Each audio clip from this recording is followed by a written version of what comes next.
چرا دیشب جواب سوال آرش رو ندادی؟ کدوم سوال آرش؟ کسی دیگه ای تو زندگیته؟ بابا ازت خواهش میکنم هیچ کس هیچ سوالی از من نپرسه. دوستت دارم. I love you. سنی سیری رو دیگه من چجوری بگم من تو رو دوست دارم؟ واقعیتش بیرون تصمیم گرفتم از کلاس حذفتون کنم. حالا که میبینم عشقتون واقعیه دیگه بحث فرق میکنه. باید خیلی هوای دختر ما رو داشته باشید. وگرنه میگم هم از کلاس ها هم از دانشگاه اخراجتون کنم. چی؟ شب عروسی با کی فرار کردی؟ خاله جانم. شاید سیاوش زنگ بزنه به شما سراغ منو بگیره. مهم الان تو و آرشی. هر کسی بخواد از این به بعد مزاحم زندگیتون بشه میدونم باش چه کار کنم. اوضاع احوال خوبه؟ نه واقعا، ولی میتونست بدتر از اینا باشه. عروسی کلا کنسل شد؟ آبرون پیش خانوادم رفت اشکال نداره. آبروی خانوادم پیش مهمونمون رفت اشکال نداره. آبرون پیش خودم رفته چی؟ آقا آرش اینقدر اصرار نکن دیگه داداش. من داماد این خونم. شما هیچ کاره ای؟ برو بیرون. یالا برو بیرون. آرش اگه دوستم داری برو. من از زندگیت میرم بیرون. از زندگیت میرم بیرون، ولی اینا حرفا و خواستهای رستا نیست. اینا رو برداشتی آوردی که داغ پسر منو تازه کنی. نه اینا رو بردم که بگم دیگه همه چیز تموم شده. همه چی شب عروسی تموم شد. میشه دلیلشو بدونیم؟ من هر چی که لازم بود رو به آرش گفتم، خودش میدونه همه چیو. اینم تنها یادگاریت میندازه به شوق که اگه به این امید داری دیگه امیدت ناامید شه. خب الو جانم. خب نگو چی کار داره؟ آرش از گالری به من زنگ زدن گفتن که مادرت با من کار دارن. تو نمیدونی چی کار داره؟ نه من جواب سوالای خودم هم ندارم آقا. چه میدونم مادرم با چی کار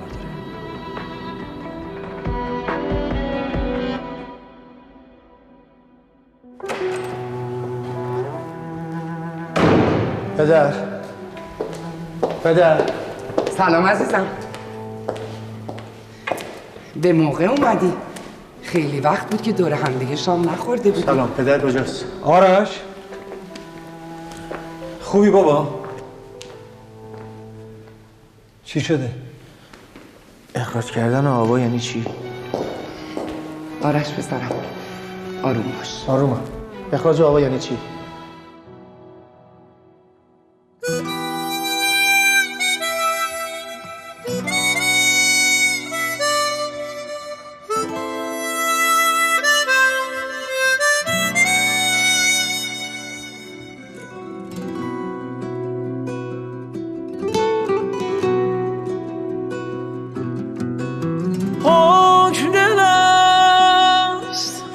مشکل است بین من و تو. حکم دل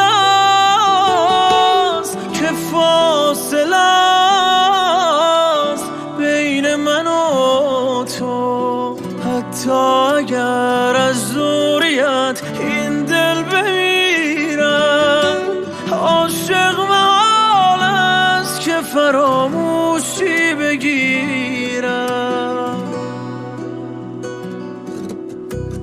من در خطرم بیش بی بال و پرم بیش جهان یعنی یک چرخش بی منی. من در خطرم بیش بی بال و پرم بیش جهان یعنی یک چرخش بی منی.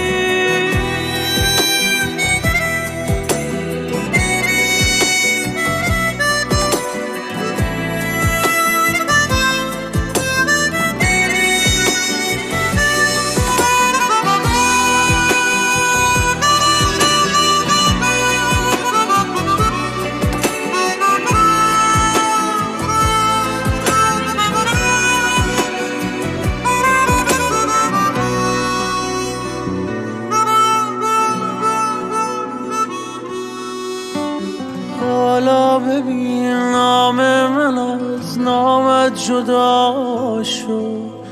بیرحم من سهم من از تو گریه ها شد. این خانه بعد از تو شده دیوان خانه در من نمرده این جنون عاشقانه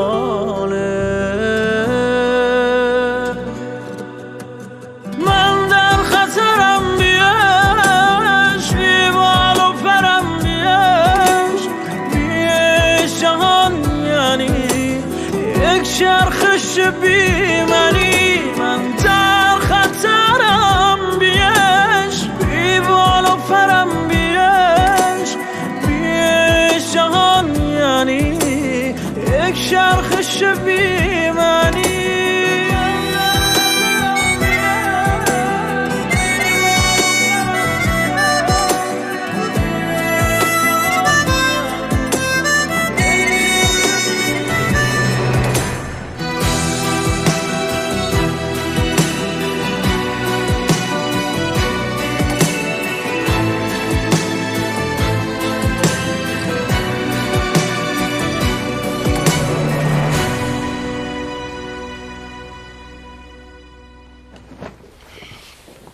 بشین عزیزم.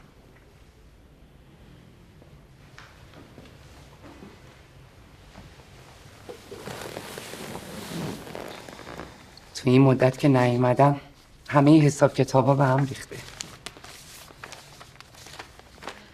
توی این مدت همه چی به هم ریخته. شما هم مثل ما روز و شباتون خوب نبوده؟ باور کنین بدتر از شما. نخوای که باور کنم بدتر از ما بوده.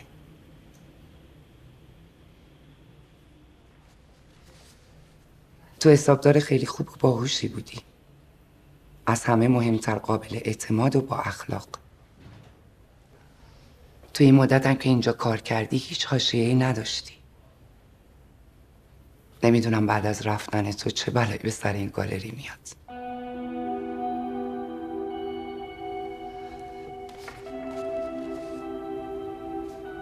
بعد از رفتن من مگه قراره برم؟ من فقط یه مدت مرخصی گرفتم، اونم به خاطر شرایطی که خودتون بهتر از من میدونین.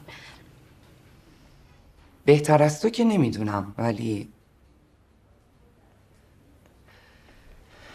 بگذاریم. عزیزم، دلم نمیخواد فکر کنی که مسائل خانوادگی و کاری رو دارم با هم قاطی میکنم. ببخشید ولی فکر کنم دارین همین کارو میکنین. خودتون میدونین من خیلی قبل از اینکه آرش و رستا حتی همدیگر رو بشناسن اینجا کار میکردم. میدونم، اما مسئله فقط آرشه. آرش اصلا حالش خوب نیست. فراموش کردن رستا هم اصلا براش راحت نیست. منم به عنوان مادرش باید کمکش کنم. با اخراج من؟ با دور کردن هر چیزی که اونو یاد رستا میندازه.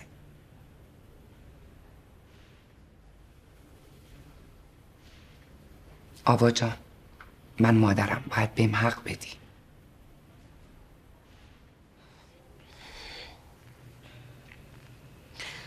یعنی من باید از اینجا برم؟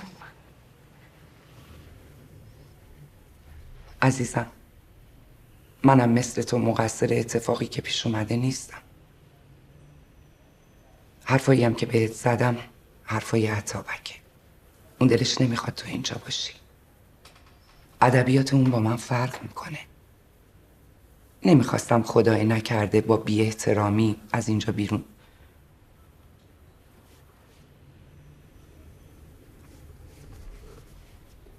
ما روزای خیلی خوبی رو تو گالری با هم داشتیم. برای همین از عطابک خواستم حداقل با تو خوب تموم کنه. از رستا هم ناراحت نیستم. شاید صلاح خودش و آرش رو در به هم زدن این عروسی میدیده. البته خیلی تلخ و دردآور بود. آبروی ما جلوی فامیل و دوست آشنا رفت. هممون خیلی اذیت شدیم، مخصوصا آرش.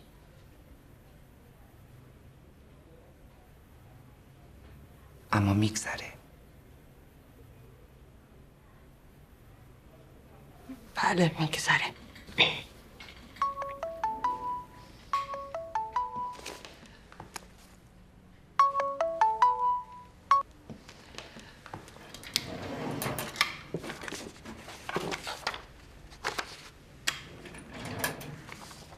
این تصویه حساب تو، چک و سفته های ضمانتت، اینم مال رستا.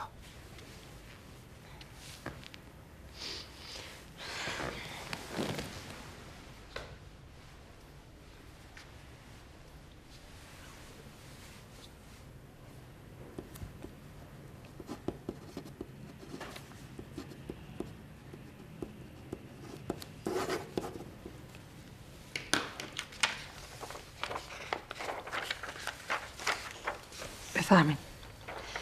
نوشتم که تصویه کامل انجام شد. فقط مال رستا رو لطفا خودتون بهش بدین، چون من نمیتونم جای اون تصمیم بگیرم. با اجازه. آبا جان، نمیخوام از من چیزی به دل بگیری. گفتم که من هر کاری که اتابک گفت انجام دادم. اما تو هم واقع بین باش. خواهر ناتنی خودت زیر همه چیزت. کسی که باعث اخراج تو شد رستا بود.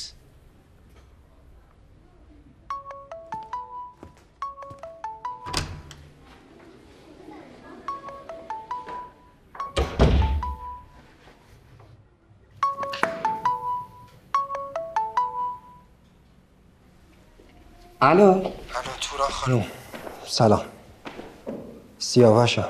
به به آقا داماد، تلفنتو نداشتم نشناختمت.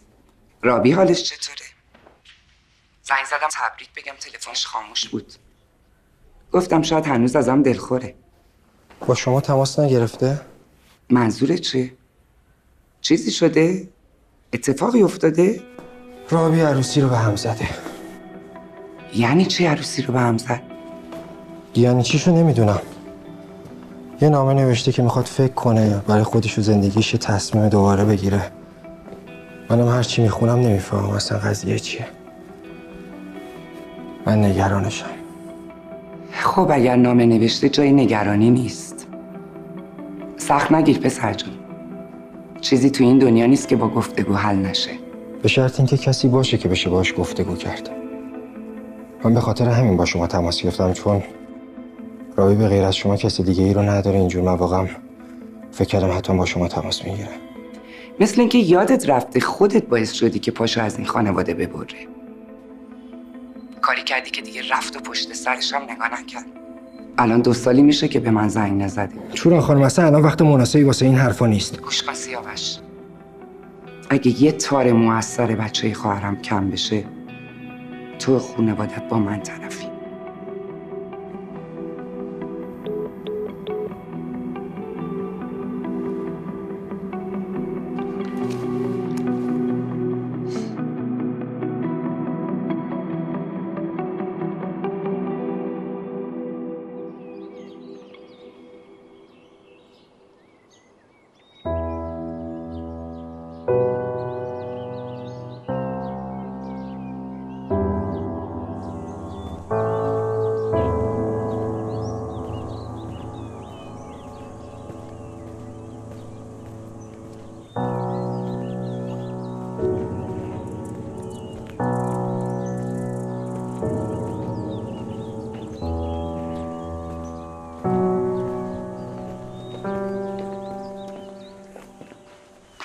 سلام علیکم.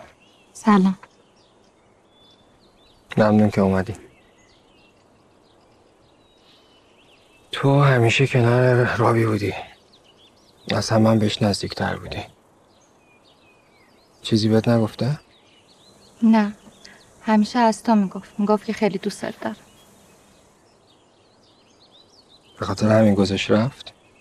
نمیدونم. ملیکا، نمیدونی یا خیلی دوست وفاداری هستی؟ باور کن نمیدونم. تو که رابی رو میشناسی. 2-3 هفته میره یه جا میمونه، برمیگرد. آره، ولی همیشه میگفت کجا میره.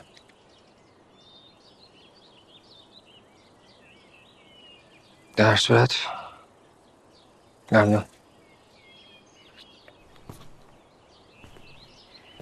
ملیکا، امکان داره رابی رفته باشه ایران؟ نه محاله. پسر خالش عروسی کرده، دلخوشی نداره برگرده ایران.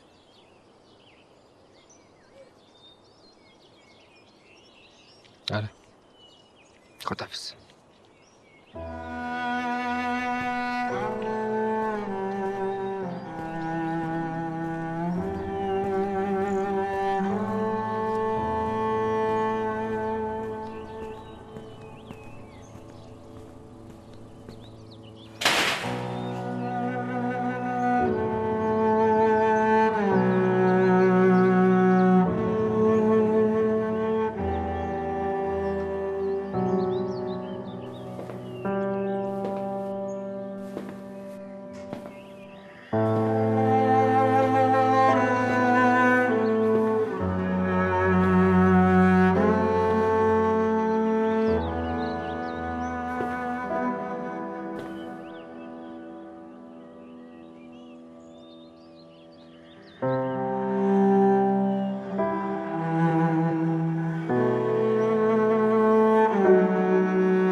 الو.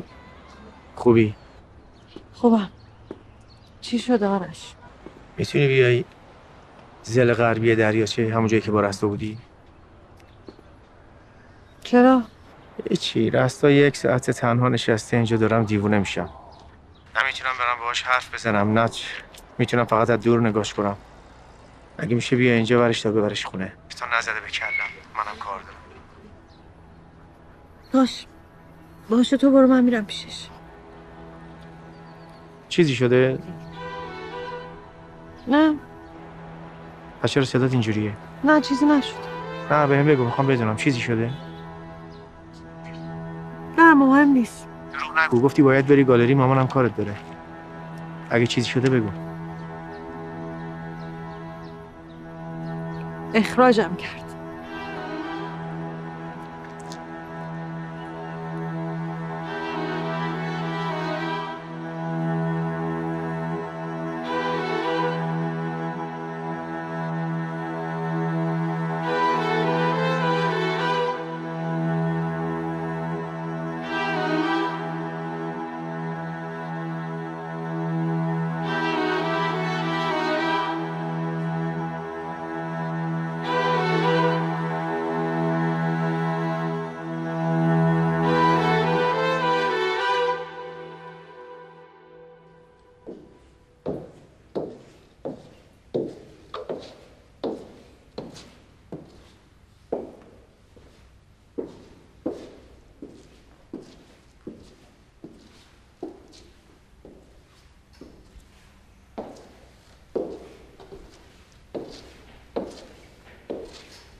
چطور بود؟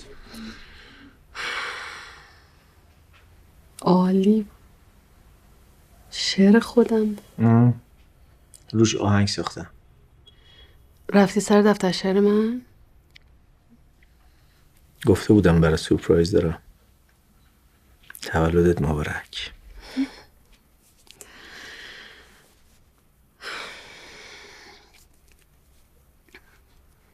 بهترین هدیه تولدیه که تا حالا گرفتم. خواهش میکنم. هیچکی نمیدونه من شعر میگم. من حواسم جمعه. چه خوب که حواست به من هست. شعراتو برای چی چاپ نمیکنی؟ شخصیه. نه بابا. پس عاشق شدی؟ حالا این آدم خوشبخت کیه هست؟ هیچکی. بگو کیه؟ نه جدا میگم، دوست نشو بگو. کی؟ هیچکی. نه بگو، میخوام بدونم که اصلا لیاقت دختر خاله ما و خانواده ما رو داره یا نه. داره. از کجا مطمئنی؟ میشناسمش خوب. میشناسیش؟ چند وقت میشناسیش؟ از همیشه. پس 20 سالی هست دختر خاله ما داره زیرابی میره، ما خبر نداریم. اصلا تو که عاشق شدی ما نفهمیدیم. زیرابی نمیرم. اونم عاشقته؟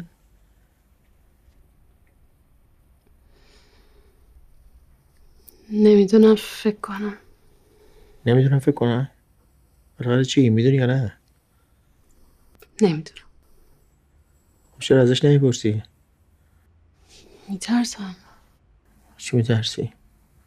خودی معطلی واسه چی؟ علیفی که چی؟ ازش بپرس. خیلی خنگ باشه بهت بگه نه. نظر تو اینه؟ ولی دیگه خواست تو چشش نگاه کن و بگو عاشقمی یا نه. ازش بپرسم تو هم عاشقمی یا نه.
کجا میزنی؟ فرزاد! آی فرزاد با تو اما!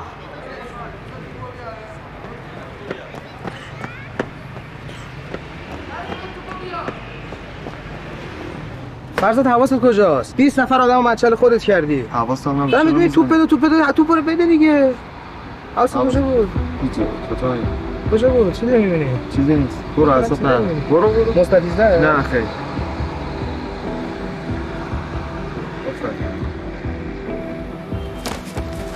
شهروز گوشیو بده. گوشیو بده من. چی نیست؟ بدش کن. به تو ربط نداره. عروس فراری. اینا چیه تو بفهمم ماجرا جونش هر روز بده. بده من دیگه. پس شهرام هم راست میگفت. آبجی شب عروسی کرد. اسم آبجی من نمیاری یا؟ چیکار کردی؟ گوشی میاری مدرسه قله بازی هم در میاری؟ میخوای با آقای حمزه بدم گوشی دو؟ ها؟ بده من تمامش کن. خودم بهت توضیح میدم. اینطوری نمیشه.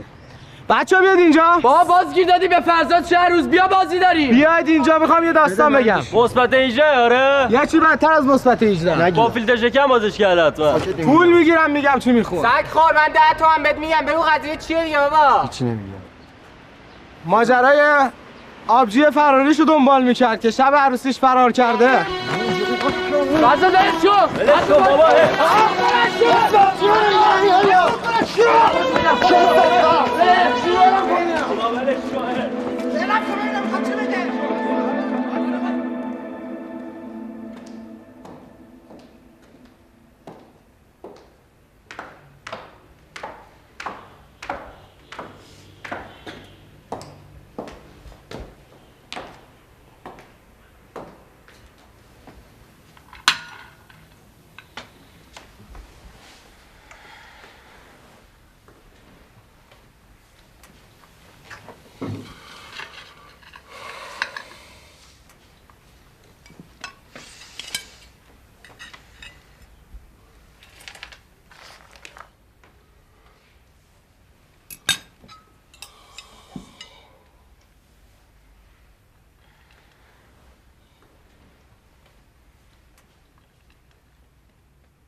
میگم نظرت چیه هممون با هم بریم سفر؟ رستو تو خونه کنارمون نیست. بریم سفر؟ رستا به جای خود. حالا هممون بده. شما میخوایم بریم. من پیش رستا میمونم. از کی تا حالا ما تنها رفتیم سفر که این دفعه دومش باشه؟ قانعش کن بیاد. یه بادی به کلش میخوره. میریم جنگلای شمال که به قول خودش میگفت میرم توش پرنده میشم برمیگردم. نه میخوام نه میتونم مجبورش کنم. چرا نمیخوای آخه؟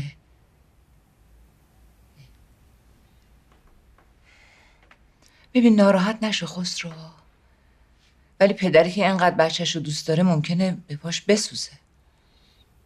اگه قرار به سوختنه ما دوتا با هم میسوزیم. بهتر از اینه که بچم تنها بسوزه. لجباز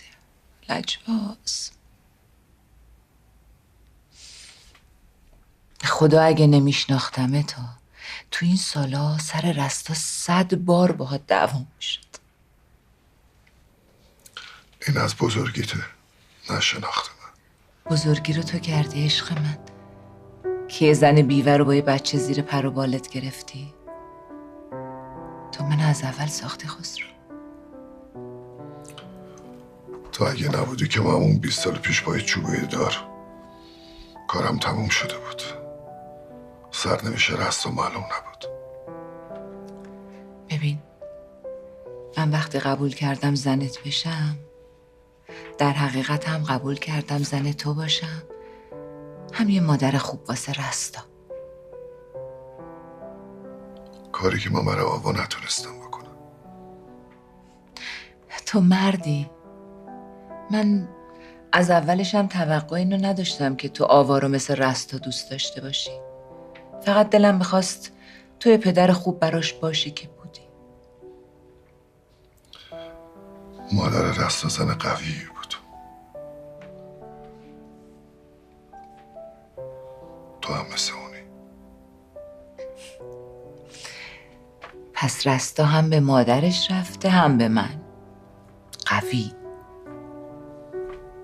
نگران چی هستی؟ اینقدر خودتو اذیت نکن. رستا پسش برمیاد.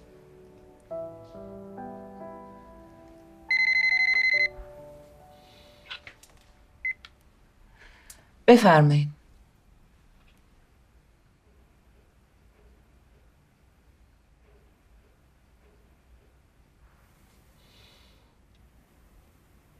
چی شده؟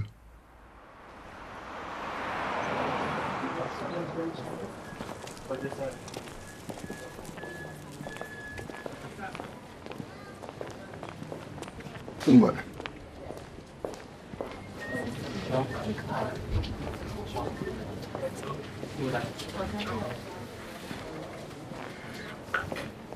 چی شده؟ میبینی که آقا خسرو دست گلیه که فرزاد به آب داده. شانس آوردید، خدا رحم کرد. ایشالا خوب میشه. با گوشی موبایلش چندین بار زده تو سر صورت بچه مردم. بچه‌ای که اونجا بودن میگن 7-8 نفری به زور تونستن ازش بلندش کنن.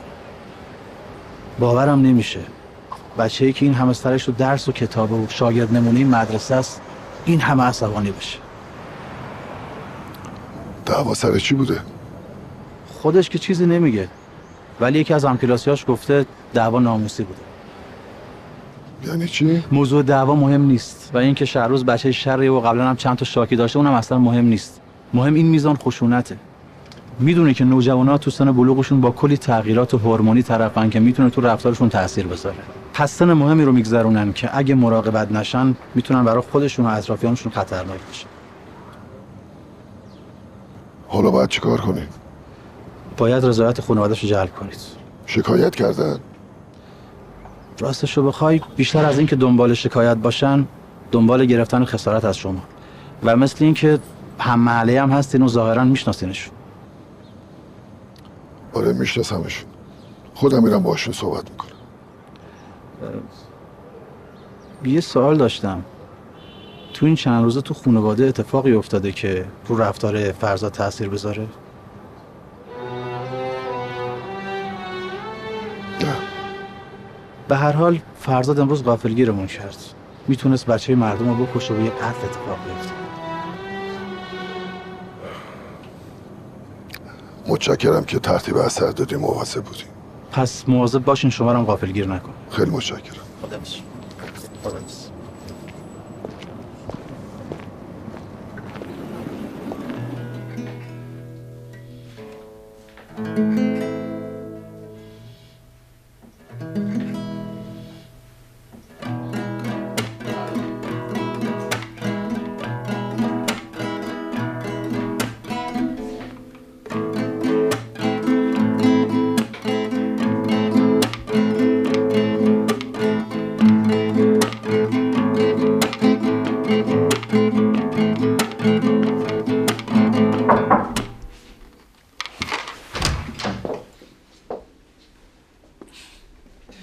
مهمون نمیخوای؟ چرا؟ دلم لک زده واسه مهمون. مدت‌ها بود صدای گیتار آرش توی این خونه نپیچیده بود. من که بلد نیست. بعد از رفتنت توی این اتاق نیومده بودم. هنوزم این اولشه. چه بهتر. خاطرات اینجا برای من خیلی عزیزن.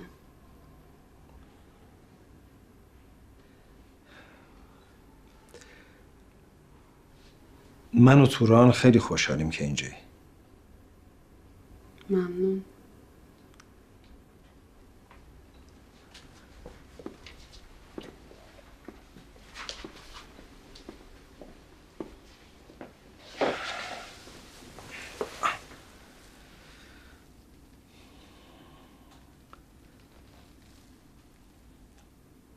پدرت قبل از اینکه باجان آقام باشه رفیقم بود. عین برادر بودیم. واسه همین من هیچ وقت به تو به چشم فامیل توران نگاه نکردم. برعکس همیشه احساس میکردم دختر خودمی.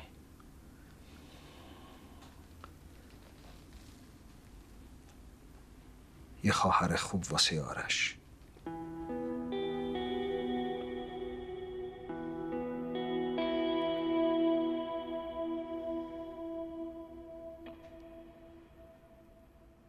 همیشه با شیرین ترین و قشنگ ترین کلمات، تلخ ترین حرفا رو به من میزنین.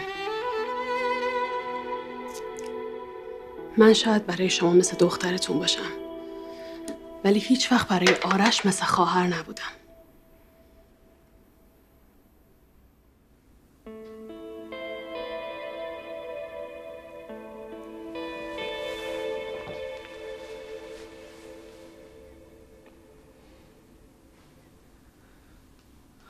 عزیزم تا دیر نشده برگرد سر زندگیت.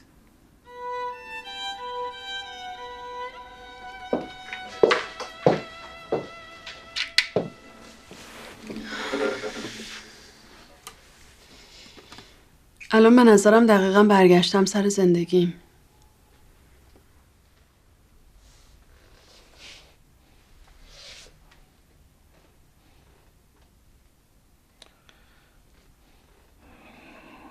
درسته تو با آرش بزرگ شدی پیش ما تو خونه ما، ولی معنیش این نیست که آرش رو برای خودت داشته باشی. شما میگین من مثل دخترتونم، ولی در این مورد هیچ وقت بر من پدری نکردین. از روزی که اون دختره پاشو گذاشت تو زندگی آرش طرف اون بودین. حتی الانم که گند زده به همه چی و آبروی خانواده رو برده بازم طرف اونین. ما درست نمیدونیم چه اتفاقی افتاده. هنوز راه برگشت هست. برای اون غریبه راه برگشت هست، ولی برای من راه برگشت نیست. چرا؟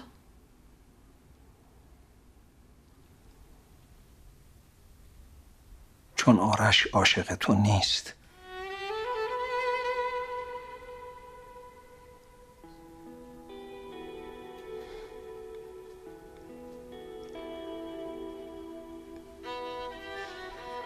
اگه انقدر مطمئنین پس چرا میترسین؟ برای تو نگرانم.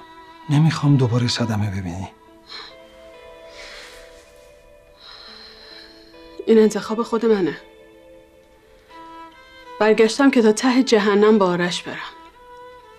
پس دیگه نگرانی نداره. خیلی خوب. من حق پدریمو ادا کردم. بقیهش با خودته. عمو عطابک، میتونم ازتون یه خواهشی کنم به عنوان دخترتون مثلا؟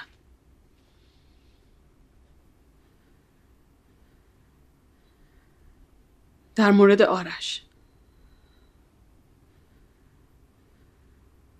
کمکم که نمی کنین، پس مقابلم نیستین.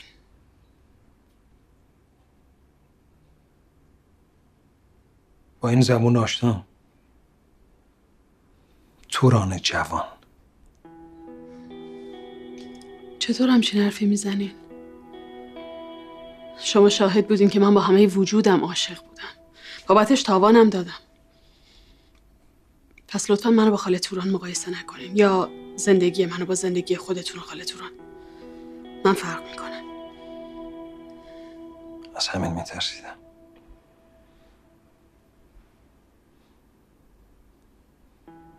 توران عاشق.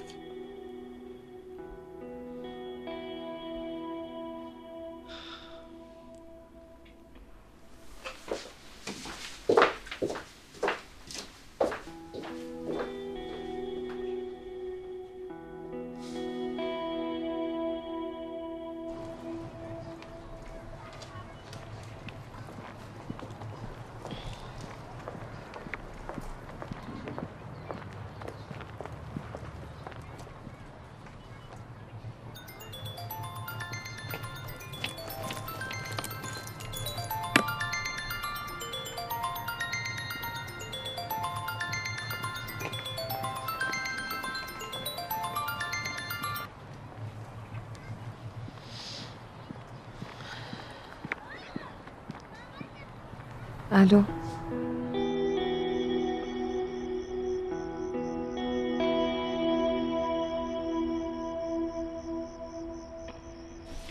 امروز به خاطر تو خدمتکارا رو مرخص کردم، وگرنه الان به جای که تو آشپزخونه باشی باید رو تراس استراحت میکردی. به اندازه کافی استراحتامو کردم. الان دیگه منتظر یه اتفاق هیجان انگیز و جذابم. اتفاق هیجان انگیز و جذاب اینه که الان تو اینجایی. چه فایده وقتی آرش هنوز ندیدم؟ رابی، امروز سیاوش با هم تماس گرفت.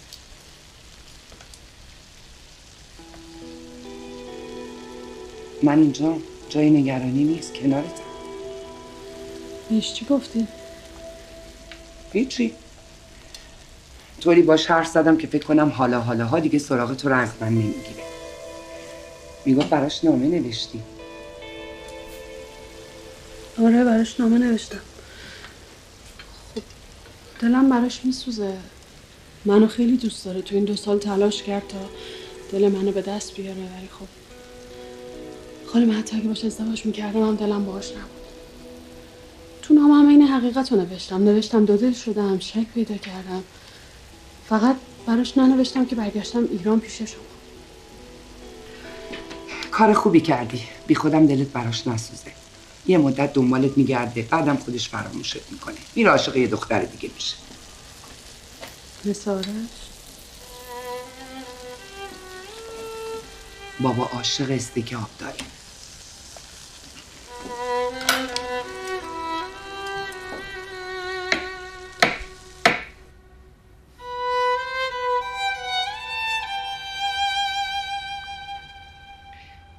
غذای بابا رو که دادم با هم دیگه میریم یه استیک خوشمزه میخوریم. اما اتابک چی پس؟ خودش بخواد از اتاقش میاد بیرون درست میکنه.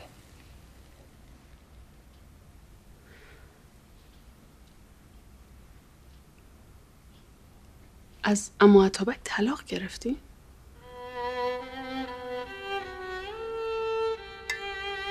به خاطر آرش، به خاطر یه سری روابط‌های کاری و سیاست‌های زندگی.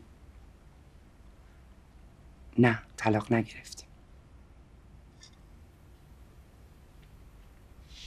من هیچ وقت نفهمیدم مشکلتون با هم چیه.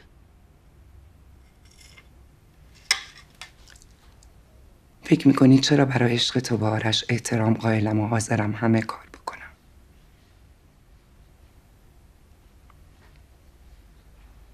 برای اینکه خودم هیچ وقت این عشق تو زندگیم نداشتم.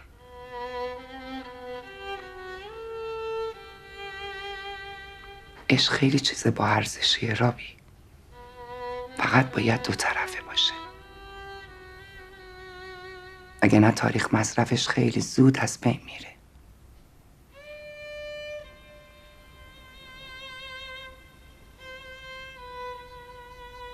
البته ازدواج ما معامله پدرامون بود. اتابک قبل از من کس دیگه ای رو میخواست که بهش نرسید. به هر حال بعد ازدواجم خیلی سعی کردم که عاشقم بشه، اما نشد. برای همین منم عاشق بچم شدم. همه عشقمو به اون دادم.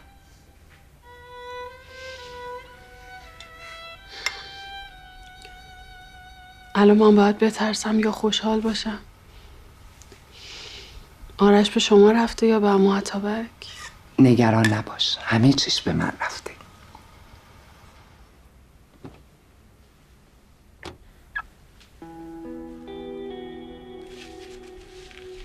آرشه، تو همینجا بمون.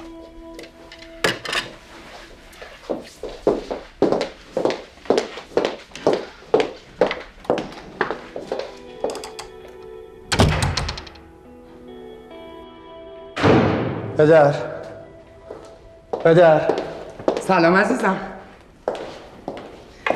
به موقع اومدی. خیلی وقت بود که دور هم دیگه شام نخورده بودیم. سلام. پدر کجاست؟ آرش خوبی بابا؟ چی شده؟ اخراج کردن آبا یعنی چی؟ آرش پسرم آروم باش. آرومم. اخراج آبا یعنی چی؟ بودنش چه معنی میده؟ جواب منو بدین. یعنی چی؟ عزیزم پدرت درست میگه. با منم مشورت کرد.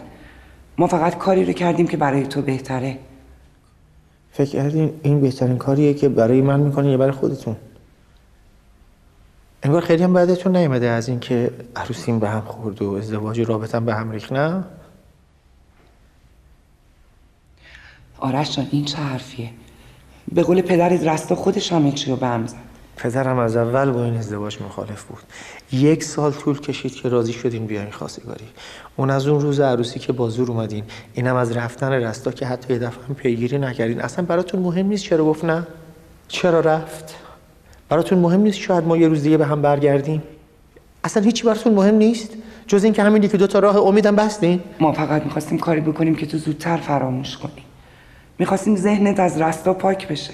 بهتر بود به جای پاک کردن صورت مسئله به هم کمک میکردین که مشکلم حل شه.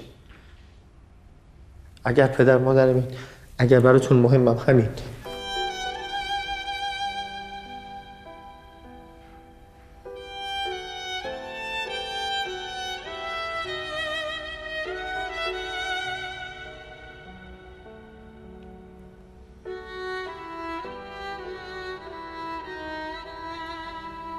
چی کار کنیم بفهمی واسمون مهمی؟ چی کار کنیم؟ آقا رو برگردونین، رستارم همینطور. همین امشب.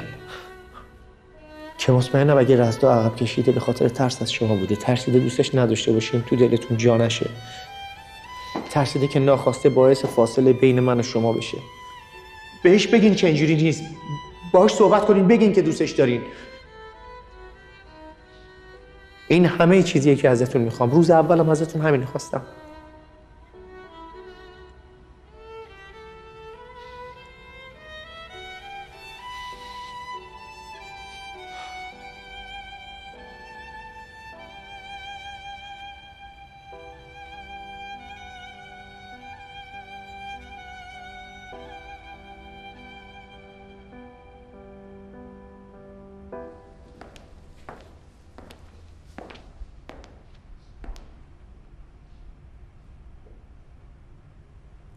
با رستا حرف میزنم. ازشون میخوام برگرده.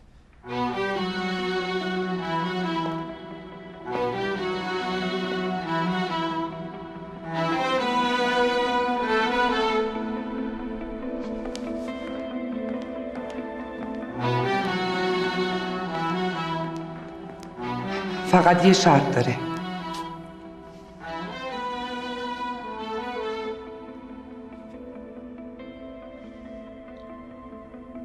که تو هم برگردی خونه.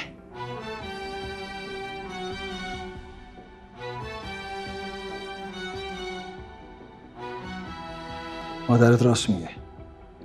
شرط منم همینه.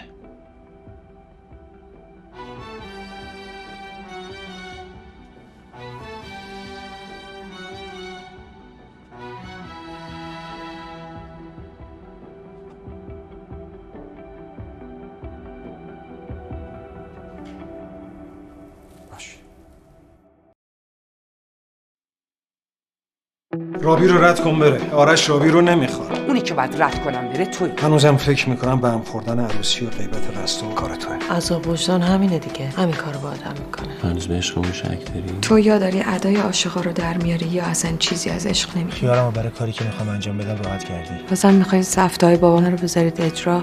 تصمیم آسونی نگرفتم واقعا. مگه چی کار میخوای بکنی؟ تا قند سر سفره عقد و رو سر تو و آرش نصابم ول نمی‌کنم. 5 دقیقه به حرفامو گوش کن بعد برو.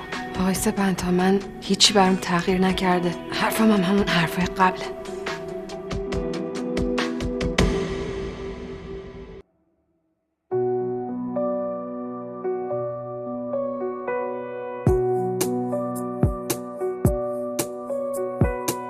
دارم از تو میگذرم تا نگذره آب از سر تو.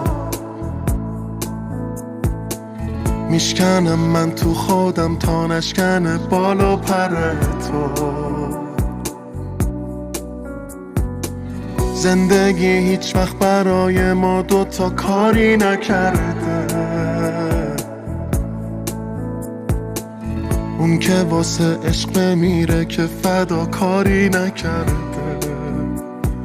کاری نکرده.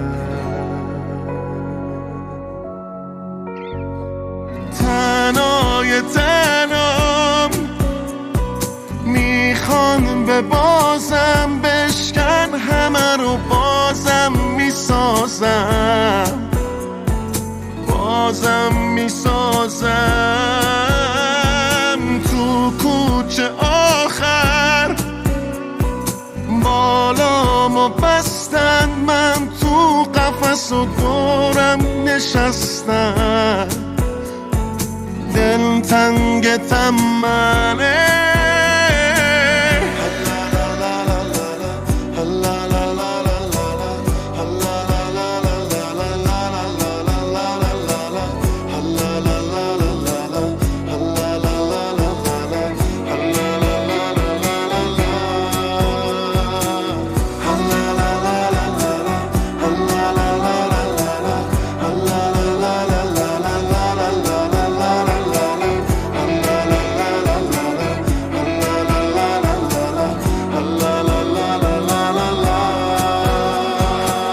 میشکنم پلا رو پشتم تا نترسم بر نگردم هیچ جا دنبالم نگردین من یه درد دور گردم یه قدم مونده به دریا ساحل و بارونه کردم من همین حالا میرم که تو دلت نگیره بعدم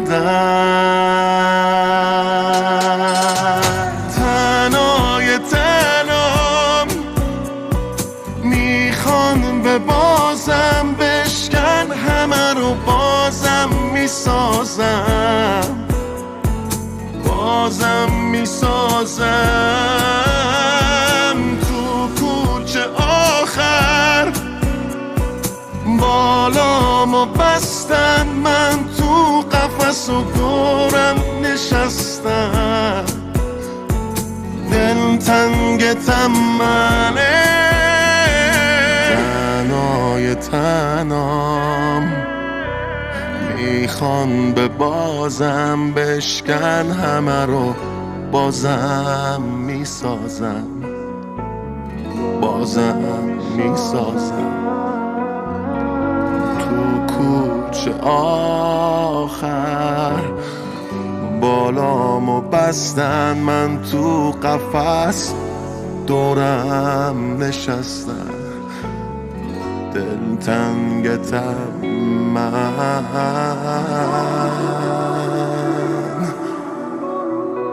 دلتنگتم